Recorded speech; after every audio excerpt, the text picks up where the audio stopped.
You're that or sometimes I feel like I'm dancing right when we start. So, and speaking of starting, hello, hello, hello, and welcome to Intercultural Spark, that show about the spark inside each of us that drives us to spark change in the world through mission driven businesses and life projects. Every week, I bring on a different guest, and it's usually someone who has really inspired or touched me in a way that I think really will benefit everybody. And particular for my guest today, Dahlia Fahmy, she is the owner and founder of Sports and Ortho Physical Therapy and Sports Medicine. She is an amazing woman business owner. She has 8 locations across Chicagoland, but she's also like a magic miracle worker with muscles because I feel like I don't just play one on TV, I am a client. So I would like to welcome Dalia today. Really delighted for her to be here. And I know that you'll be inspired with her as well. And I hope she'll give us some tips too about, because I know I'm going to ask, aging, like how physical therapy and everything can help us just be as strong as we can possibly be, both physically as we age as well. So welcome to Intercultural Spark.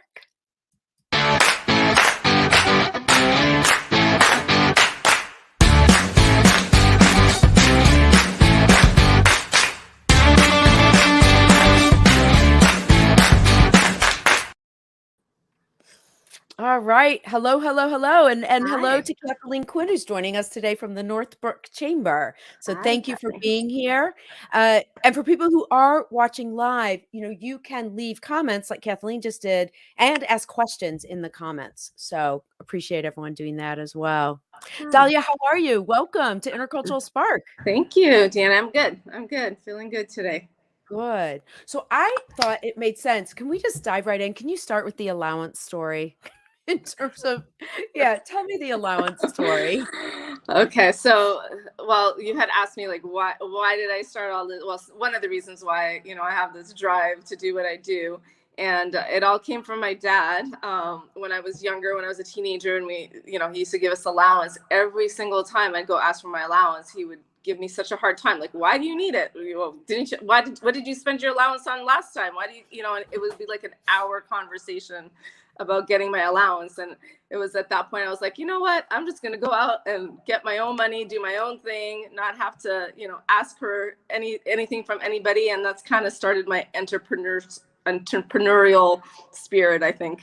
Well, Just your because of first my dad. company was like in high school. What did you do? You made money like planning all the other kids' sweet 16s? Yeah. Yeah, my friends and I decided that we were going to be the party, the party planner. So on our sweet 16, sexy 17, our 18th birthday, we made a party and sold tickets and made some money on the side.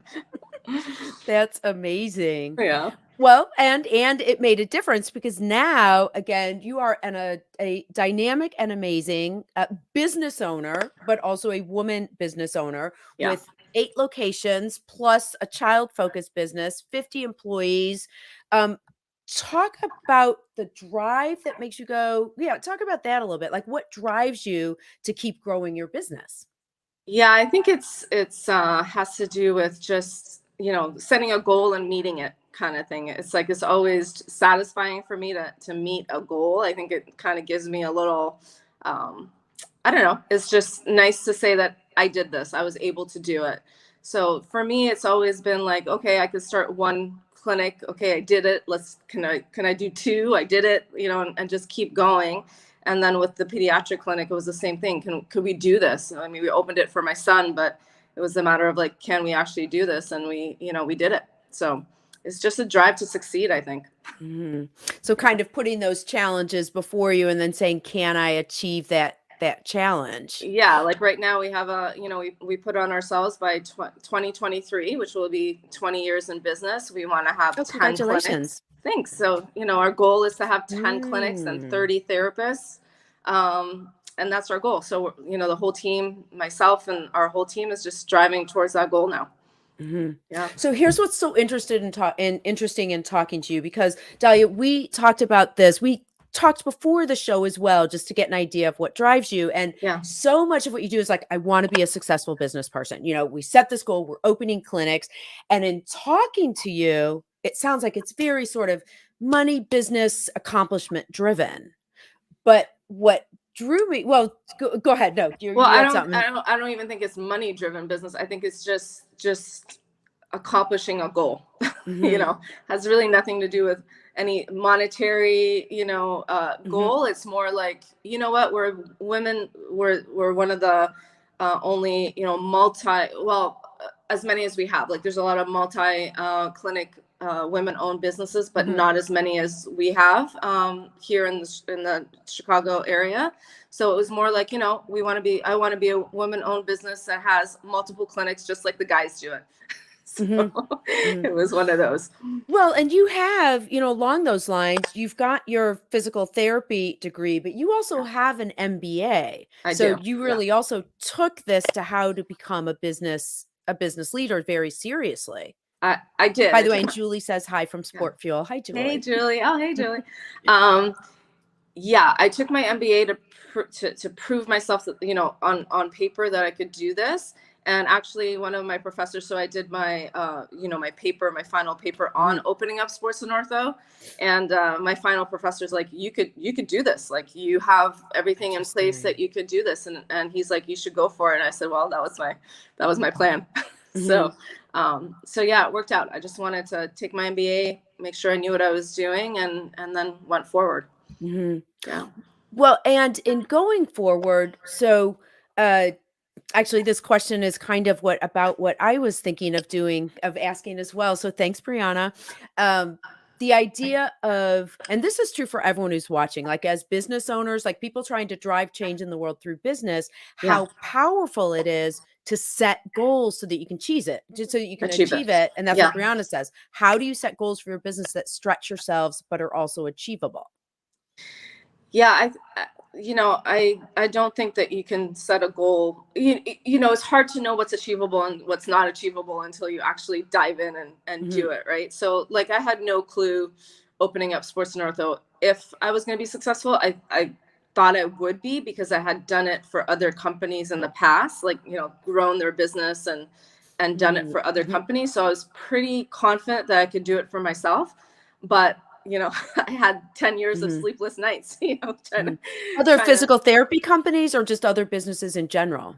Well, everybody that I would work for, I would grow their practice for them instead of for myself. And that's when I was like, you know what, if I'm doing it for everybody else, why not do it for myself? Sure. But it's still a very daunting task. But I think until you're in it, and you just don't know, but you just got to take that leap of faith and just do it, And then once you do it, then setting those next goals. You do have to set achievable goals, but again, you just never know if you're going to achieve or not. So you just take the risk and do it. What I find fascinating with you, so people know, so Dalia runs the business, but she also still sees clients, like you still see patients. And you have said, this is where I kept digging deeper. Dalia has said that one thing that she found so satisfying was this idea of someone could walk into the clinic, not walk into the clinic. Someone could like crawl, dragging their legs behind them into the clinic, and then they'd be like running out. Yeah. I was one of those people. So to me, you're just absolutely amazing. I call Dalia the muscle whisperer. Like she can find, you'd be like, it hurts here. And all of a sudden she'd push this spot down lower and be like, oh yeah, that's the source. Like how you do that, talk about that, because the way you do that, you have so many innovative modalities and treatment things, the way you approach, caring for people. Yeah. And I can't take all the credit for that. Actually, what drove me to be that type of therapist, that hands-on type of therapist, was my second job as a physical therapist. I worked in a clinic that was a privately owned, women-owned business. And she was 10 years out of school. I was 2 years out of school. And I just remember watching her put her hands on people and just, like you said, just fix them. And I was like, I want to be her. So that's what drove me to just keep go to a whole bunch of courses and manual therapy courses. And that's what drove me to learn more and more about that. Did she become a mentor for you, or was it just by watching? Like, did she know that Well, you were so she pressed? And hi to, Elizabeth from Northbrook yeah, hey Living. Elizabeth. Fantastic. Um, Hi. you know, I actually I don't know if she knows what an impact she had on my life, because I actually lost touch with her, and I've Mhm. tried to find her since to let her know that she was really my inspiration for me to Mhm. to become what I became. Um, I mean, she was a mentor in the clinic, but I don't think she realized how much she changed Mhm. my thought process about physical therapy by just watching her just fix Mhm. people. I think You that's know? actually cool to let people know. I always feel like if you get a Yeah, compliment in your brain, like yeah. tell, which is why like I'm gushing and like be on my show. You're so amazing. Um, so I'm not the only person who finds you amazing. Talk about how, or I guess tell the story, the first time you treated a firefighter and what that led you into.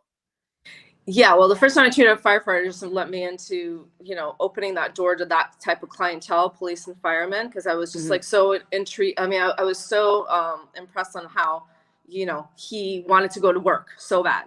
Mhm. He was injured, but it's like, all I want to do is go back to work. So that led me to, Mhm. to reaching out to the fire department, and then subsequently the police department, to try to see those type of patients. But what really changed kind of my world as far as my physical therapy is actually finding a mentor. His name is Gary Gray, and going through his fellowship program, which led me to understanding the body just way more than I had before. And so I took that fellowship program, and that was like 8 years ago.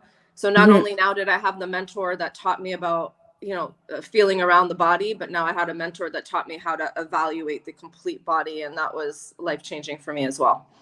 So Mhm. I That's brought both the those what is things it? The into the clinic. FAFS? Yeah, the Fellowship of Applied Functional Science, correct. So that like led me to change everybody at our clinic is now either fellowship trained or certified in that, so that we all understand the human body, not just me. Oh, fantastic. So that's the way because, the hardest part of running a business with all those locations, you've got to manage people. Have Yeah, you heard people say it's great to be the boss if it just wasn't for the people? So, all the time. so you Yeah. require that's your philosophy or your culture of business that you bring to that you bring in and require of everyone who works for you as well. Absolutely. Everybody's required to just want to put their hands on people, number one, and number two, to really understand the human body. Because honestly, after I took that fellowship program and I came back to the clinic, I couldn't sleep at night because I realized how much I didn't know after being 20 years as a physical therapist. Mm, And then I was mhm, like, okay, if I didn't know it, none of my therapists know it. And I really couldn't sleep at night going, okay, they're treating people not the right way, because I was doing it for 20 years, not exactly the right way. Even though I was a mhm, good therapist, I wasn't the, as good as I think, I was at that point. So it became a requirement. mhm. If you want to work for us, this is what training you're going to go through. And if you don't want to go through it, then you shouldn't be working for us. That's not the right place to work. What a Yeah. great way as a Yeah. business leader though to manifest what you do. One Yeah. other thought question on the just the business leader part. First, I love your marketing tagline, the first responder to the first responders, Yeah. to help people stay active. You had mentioned like you had mentioned, I think that like it's a male dominated business, but also that sometimes people look at you and like, oh, can we talk to your boss? What is that like in terms of I guess what is it like to be a woman business leader? Have you had people doubt your not your ability, I guess, once they know you, but how does that feel walking in that space? Yeah. No, I've never had anybody like come in like, can I talk to your boss? Mhm, Usually what it is that they come in, and I'm treating them, and they don't know that I own the mhm, business, and they'd be like, sure. "Oh, is this a chain or is this like a franchise?" And I'm like, "No, I own it." They're like, "You Mhm, do?" I was like, "Yeah." They're like, "You own all of them?" I'm like, "Yeah, I own all of them." So they're like, "Wow." And patients are great. They're like, "Wow, good for you." Like they're mhm, so supportive. And when they hear that it's my business and that I grew it, whether they're male or female patient, they're always like so like proud of me, which mhm, is awesome that they have that. But it is male dominated in the fact that like most clinics are owned by men. I would mhm, say like I do have a lot of female counterparts that own their own clinics, but usually it's like one or two clinics. mhm. Not many of them go and open, Oh, like 7, 8, actually, yep. 9, 10. Mhm, Although there definitely have been many women that have done so, and and been really successful too. But for the most part, owners are usually men. I think men just probably take risks maybe more than women do. I don't know why, but I'm hoping that more and more women, go out there and be more a multi-clinic business if they want to. Having one is fine too, Sure, sure. Well, I would imagine there's a lot of learning for people just wanting to open, actually even just growth, like managed growth. How do you build, let's say, when you decide to open a next clinic, how does that even work in terms of your cash flow and your budgeting at each stage of growth? Well, believe it or not, I've opened almost every single clinic I own. So I've worked, like, I was the first person to open. Oh, so you're like, "I'll just go work there until I get enough." Actually, the Yes. first time I met you, I was walking by, I had, I can't believe I'm sharing all this, but it's because why I love you so much. I was walking by with back pain, and the clinic was open. You were in there by yourself. This was the one on the Tui location Yeah. before you moved in Edison Park. What's so funny is what you found out is you're touching, touching, touching, and who would have thought you're like, "Oh, you have a rib out of place." First of all, how does a rib even get out of place? And you're like, "Here, let me just put it back." And I was like, "Oh, okay, thanks." You know? But you're right. It was you with like all the beds Yeah. there, and you were just on your own, like Yeah. just right Yeah. there working. So that's what I do. I Uh-huh. I I start each clinic pretty much. I've started pretty much each clinic, and then grown that, and then hired the staff, and then went on to the next one and grow that and Mhm. hire. So Mhm. now I'm tired, so I don't know if I'm going to do that. And you must have managers at each clinic now as I well do. then, but you kind of I have get by amazing each of them. managers. Yeah, I have amazing managers. I have Yeah. amazing staff. I have, just great people Well, around me. So it's not just me that's for sure. wonderful. Yeah. So Brianna says we must find her, talking about your mentor. So if that happens, Brianna, we'll bring both you and your mentor back on. We'll do, remember those shows like where they get all teary and everyone cries and they're like, and I was 10 and she did so much for me. And then we'll bring you together on screen. Yeah, I Okay. would love to So find her. Yeah. so let us know her name. Yeah. So yeah, Kathleen is talking about great point, which actually all of them were probably in terms of how you grow. And hi to Sean from Chicago as well. So Yeah. uh innovation. So we were talking about innovation. Let me just share this other from uh oh, I remember the shock I felt when an acupuncturist told me I had a rib out of place. Right, you would think that would be more debilitating and not Yeah. common. Uh how does so a lot of people think of physical therapy and they think I'm going to go in, going to make me do exercises, Yeah.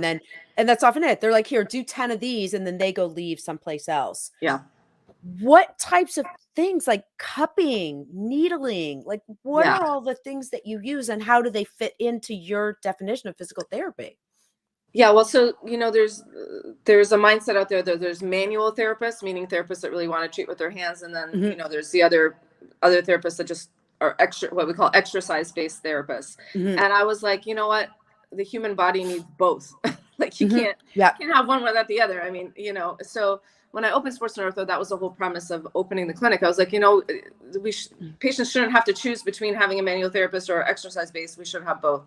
So that's why I opened Sports and Ortho, because I wanted to provide both of those things. But within the manual therapy world, there's so many techniques. I mean, you can't even count how many techniques there are. So you have to keep learning different things with your hands, whether it's soft tissue or joint mobilizations or joint manipulation, or so we, keep expanding our toolbox, you can say, because learning should never stop.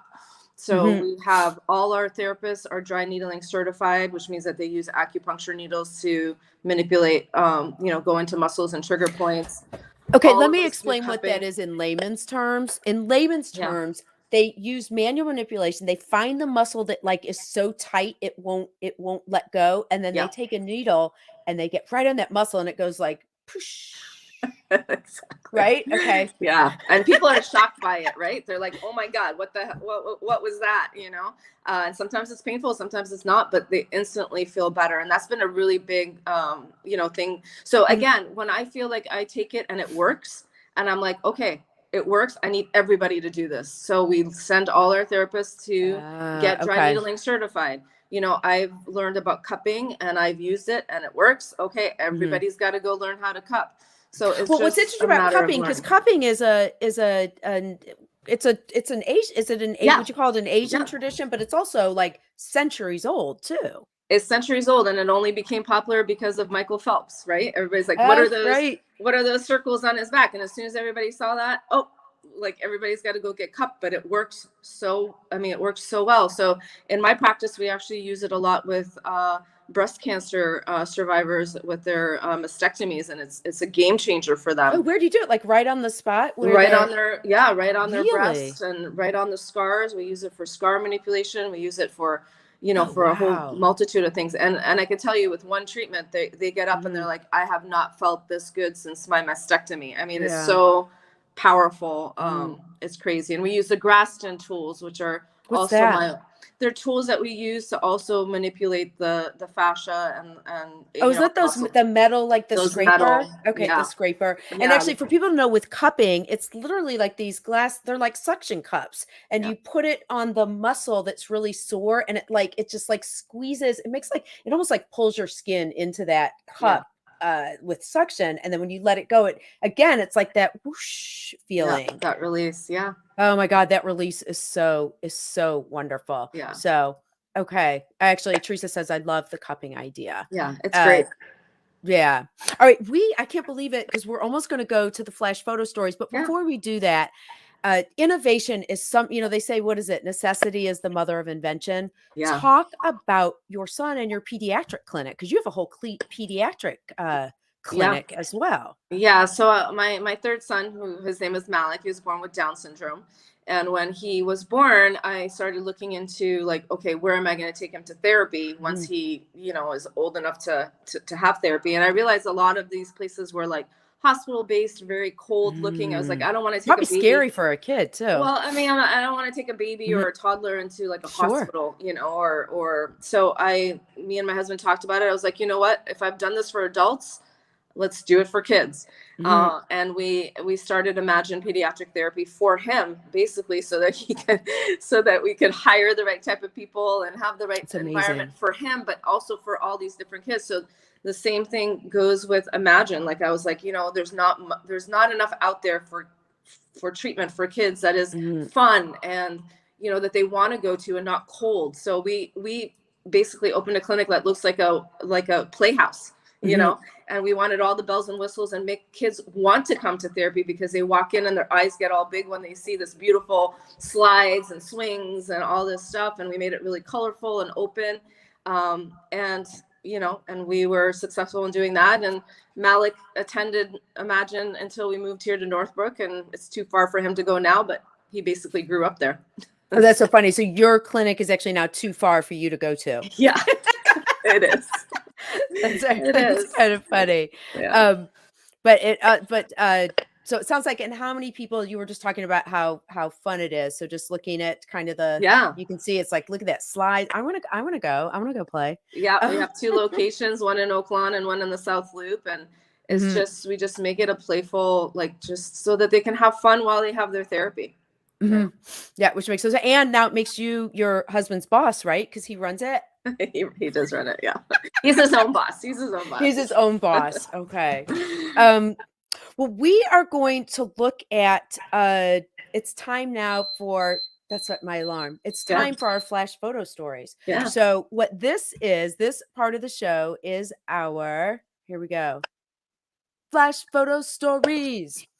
What this is, I've asked Dahlia to share because you're so amazing and have so much to talk about that I asked you to share some photos in advance. And what this does is I flash a photo on the screen and then you tell me just like a 1 to 2 sentence story about it. So And these by are, the way, if anyone has questions at this point, now would be the time to make sure you get those in. So what's going yeah, on so here? these are my friends at the fire department. They run Mhm. a podcast called Chicago's Bravest Stories. And so they Mm. talk about, you know, stories from the fire department, police department. So it's just, you know, so it's just another part of our relationship with the fire department, police department.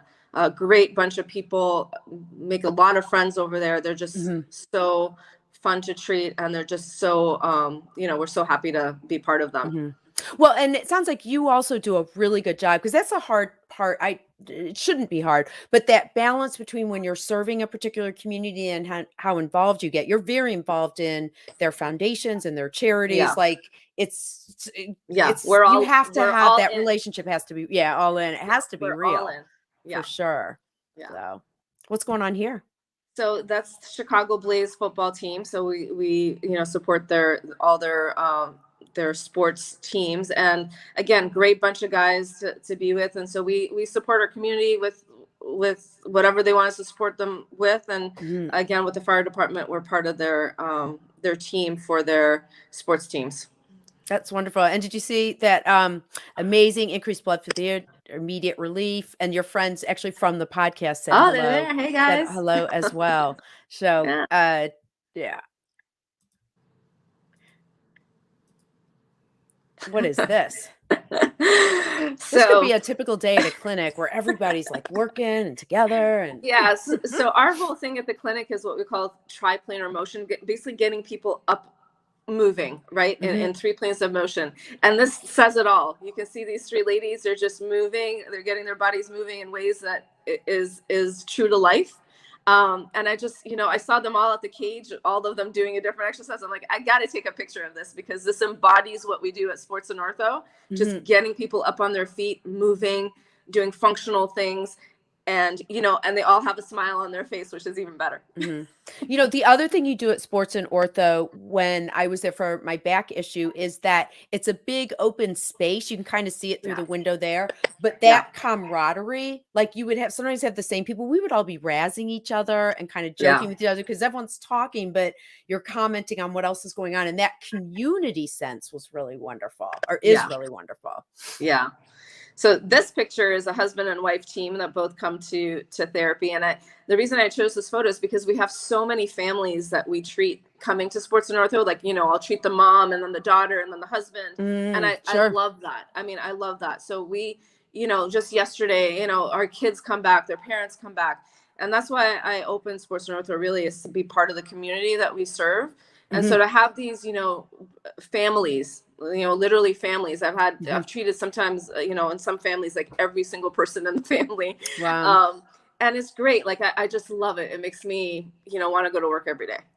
That's wonderful. And again, that sense of community that means so much in terms of how you impact people's lives. Yeah. So these are my kids. Aw. Obviously, I'm doing all of this for my kids as well. So Malik is right there in the middle, and I've got Tarek and Yasmin. A lot of this is for them, obviously, and I want to show them that their mom can do this, and I want to show them that they could succeed in life if they just put their mind to it. And so, a lot of this is for them. Mhm. Are any of them interested in going into what you're Physical therapy. Well, I'm planning on or both of them, business all owner? of I mean, them. that Yeah, well, I'm planning on all of them, even Malik working at the clinic and getting that experience to see if they, something that they're interested in. yeah, Yeah. wonderful. So I have one more picture that I'm Yeah. gonna show that really emphasizes what you do. Uh, here we go. Here's the other one. Did you submitted this, right? I didn't submit this one. No, I didn't submit that. Oh, you didn't? Wait, who No. did that? This is always my first test of the first day of spring and my age test. Oh, I don't know. Oh, that's me. That's me doing my cartwheel. When I come Oh, in not being able to walk and I'm like, "All right," you're like, "We're going to get you to walk." And I'm like, "No, I need to be able to." Oh, wait, look at the slow motion replay. you need to be able to do that. Yeah. Yes. So it wasn't about anything but being able to do a cartwheel. Because actually, Brianna's like, what's an example of one of the most difficult people you had to treat? How long did it take them to feel better? And I'm like, well, I came in and I couldn't walk. And then I came out and I was doing a cartwheel. So Yeah. I mean, that's got to be worth something. yeah, I mean, there's a lot of really complicated and difficult people as far as just their medical history. But my goal is to change their life in some way. Maybe sometimes we can't change their life physically, but we can change it a little bit mentally. So there's always a positive spin to physical therapy, no matter what it is. So Sure. And Sean yeah. says the therapeutic relationship. You're right. Your Yeah. therapist believing in you. One final thing. We were just about out of time, but Yeah. a lot of people I work with tend to be non-digital natives. So they tend to be like sort of in, let's just say over 40, not necessarily, Yeah. but I have found that physical therapy almost as preventive medicine. Like if something starts to hurt, you just go. What do you think about that as having your Absolutely. physical therapist as you age? Honestly, not even for 40, 50, I think from day one, if we can prevent a child from getting hurt, if we can prevent an adult from getting hurt or elderly, prevention is key. And I think as physical therapists, we almost use like when people get injured instead of preventing people from getting injured. And I would love to see the profession go more into the prevention side of things. Into the preventive. And the preventive side, just so people understand, if you hurt something, you may not realize that you're using that muscle differently, and then everything else gets imbalanced, you know? And now So anybody can come to physical therapy if they want to. They don't have to go see a doctor unless isn't you're that Medicare. great? You don't need a referral anymore. Yeah. All right. So it is the time of the show. One more thing we have to do is the flash exercise. So the flash exercise is interpretive aerobics. So it's an exercise that I do that is indicative of the theme of the show. So I'm going to make myself big for a second. You can do this at your desk. I've got a piece of equipment that I'll describe. You can just do it without the equipment today, but then Dalia, you can probably let people know where they can get this. So I'm going to make me solo here for a second, and I hope you'll join me. So you can stand or do this at your desk.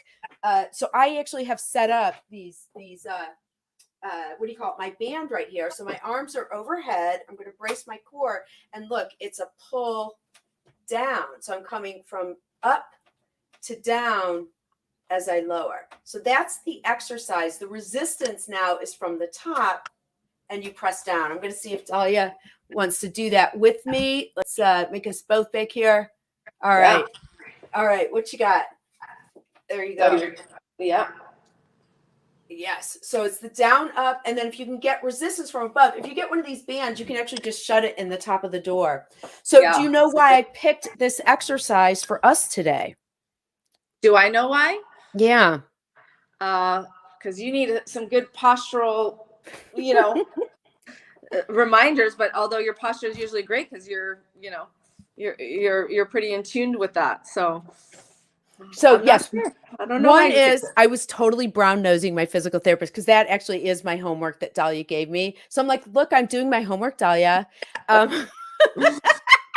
the other reason, what I love about Dalia is I came in, now I think this is like my 8th injury I'm talking about, but I came in with my shoulder and I'm like, but I'm doing side raises. I'm doing front raises. I'm doing it in the back. I said, I'm doing all my muscles. And she goes, yes, but are you like doing top down with resistance? Like how she found, like, of all the different ways to move your shoulder, she was like, but are you doing this one? And I wasn't. Like, you found the one thing I wasn't doing that would cause an imbalance. So I did that exercise again to totally brown nose you, even though now I remember.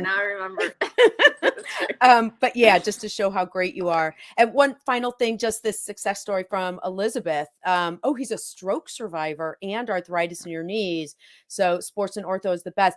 That's amazing. So we're not just talking about I hurt myself, which people think of, I hurt myself while I was exercising. I mean, these are really life things that you're working with people. Yeah. So it really play golf and pickleball and pick up my kids. Elizabeth, thank you so much for sharing that. Dalia, I will see you soon. And I hope everyone learns more at Sports and Ortho. So you've got sportsandortho.net. You can also find you on Facebook, Twitter, and Instagram. Best wishes for continued success. And I hope to see more clinics all over the place with that same care that you bring everywhere. So thanks so much for being here on Intercultural Thank you Spark so much. today. Thanks for having me. Oh, thanks, my everybody. pleasure. Bye-bye. All right, Gina. Bye.